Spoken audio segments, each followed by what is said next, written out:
Hello and welcome to this very special edition of The Hot Seat. I'm Nidhi Razdan and we're coming to you today from the Kashmir Valley, where the state stares at yet another turning point in its history. Whether he wins or he loses, Separatist leader Sajjad Lone's decision to contest this election is a really important one, because it's the first time a separatist leader is contesting a parliamentary election, and the outcome of this election will determine not only his own future political career, but perhaps the course that separatist politics is going to take in this state as well.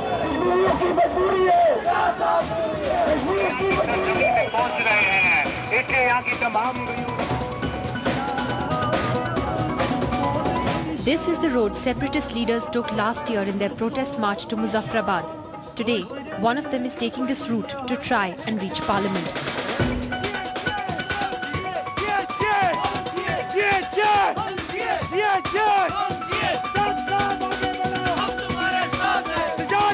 On the campaign trail, 42-year-old Sajjad Ghani Lone is in the fight of his life, shaking the foundations of Kashmir separatist movement, risking his life and his political future.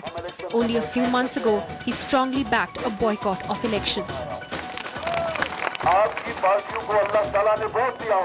Sajjad Lone may have taken the plunge, but this is not going to be an easy contest for him. The area we are in now is not really his traditional stronghold. Currently, we're in Uri, which is near the line of control. And his stronghold happens to be in Kupwara. That is where his father set up the party, the People's Conference, many years ago. His father was then assassinated in 2002, and that's what brought Sajjad into politics in the first place. But it's a difficult contest because he has as many as 15 assembly segments to win in order to win this parliamentary seat. And so we just have to wait and see whether he's able to manage his party card in a way that he can win an election as enormous as this. Sajjad evokes his father's name in every speech. मेरे मरहूम वालिद का नाम शहीद Hurriyat Abdul Ghani loan साहब है। हमारी party peoples conference आज 22 साल के बाद इलेक्शन के मैदान में आई है।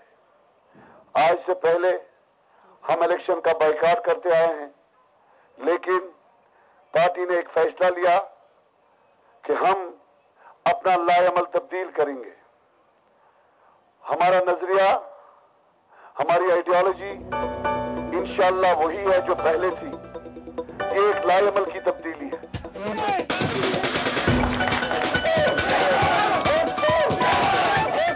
This wouldn't have been at the end of the day a very easy decision for you to contest these elections. How long did you take to agonize over it?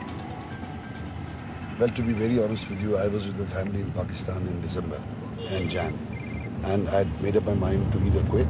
I talked about it with my family, to either quit or to take a decisive decision in terms of a path-breaking decision, because I felt I was stagnating and was being able to do nothing either for myself or for my people.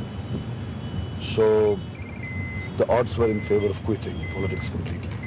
But when I came back, there was a heavy pressure from the workers to re-strategize, but not to quit, because they felt that they had stood by me in terms of turmoil when my father was killed or throughout the last 7 years.